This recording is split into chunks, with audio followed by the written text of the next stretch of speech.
Hello and welcome. It is confirmed now Ukraine is receiving its first fighter jets. Those are not the first combat jets. We have reports in the past that Sukhoi 25 CAS planes have been delivered to Ukraine. Now it is receiving new fighter jets from Western allies. In this video, we're going to talk about what can they actually do and how will they change the war in Ukraine.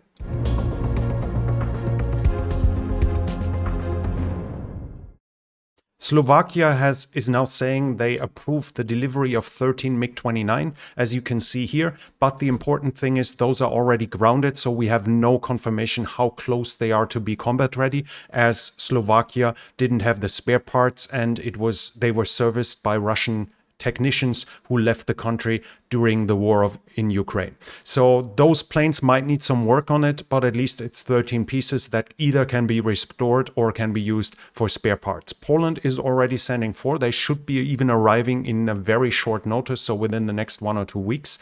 In total, they want to deliver roughly a dozen, so we can say more or less 24 to 25 MiG-29 will come to Ukraine.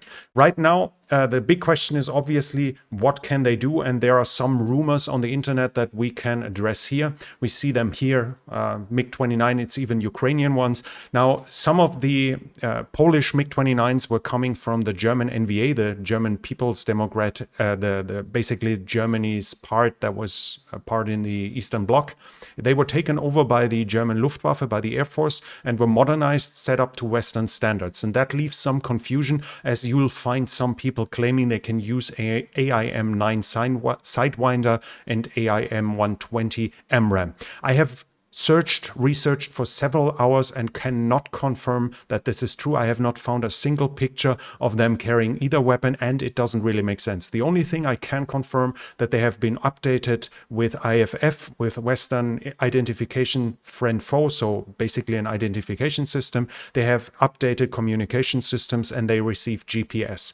It wouldn't make any sense to update them to Western missiles, as the operators were not only having big stocks of missiles already usable for those planes, and every nation involved planned to stop the usage of those MiG-29 within a certain time frame. Investing the money to adapt them for Western missiles is really expensive, is really time consuming. We're talking about years of work that is usually done to use missiles at their full extent. So it doesn't make much sense to actually modify them for the use of Western air-to-air missiles in this regard. As said, there is no confirmation that they have ever flown and that they can fly Western missiles. So what missiles do they actually have? What can I confirm? Both Germany and Poland and Slovakia never had anything else, at least as far as I can find, but R-60, R-73 and R-27. R-60 is for absolute dogfight. It's roughly has a range of about 4 kilometers. Among that, it's an amazingly good missile, really fast, really agile, but at very short range, and it's infrared guided. So it's for the classic dogfight that you might know from movies of First or Second World War, where one plane tries to get behind the other one to shoot it down. The R-73 is also infrared guided. It has a longer range, roughly a realistic fighting distance of maybe 10 to 15 kilometers, always depending on the opponent. Is he flying away from you? Does he try to dodge, etc.?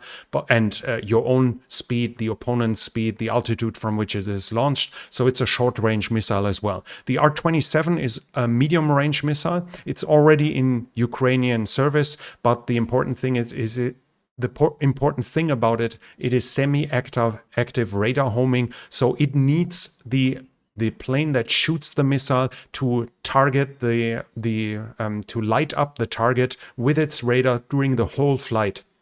That means the Ukrainian jet has to keep his nose on the opponent, keep flying towards it while the missile is closing in on the distance. This is making the Ukrainian fighter jets far more vulnerable than with active radar homing that other jets have, that the MRAM, for instance, would have, or that the Russians are using.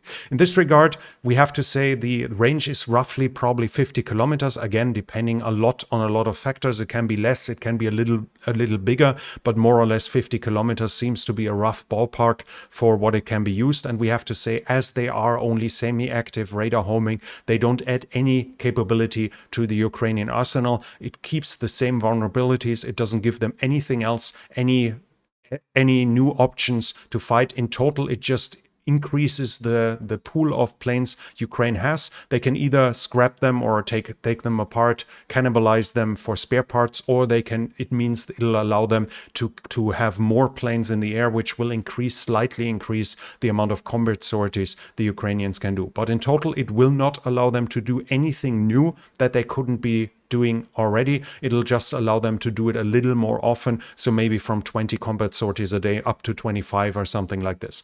So realistically, this is not a game changer. This will not change anything in the total balance of power about the war. It's still a help for Ukraine, but it's not a big help in total. It's not going to change the outcome of the war in itself. This was already it from my side. If you enjoyed this video, hit the thumbs up button, leave a comment for the algorithm, and what do you think? Is this the precursor of future Western jets to come? We've seen it with the MBTs, where first T-72s were delivered, and now we have the first Leopard 2s in Ukraine. Is this going to basically show us that Western jets are now only a question of time? Leave a comment. It really helps with the algorithm. And if you're new here, I would like to invite you to hit the subscribe button and click the bell icon so you don't miss future videos. We have 3 situation reports a week about the developments in Ukraine on this channel. That's it from me for now. This channel is only possible because of the support from viewers like you. So if you like to support the channel, you can do so by the means in the description. Thank you very much to everyone already supporting the channel. And that's it from me for now. Thank you for watching, and I'll be back.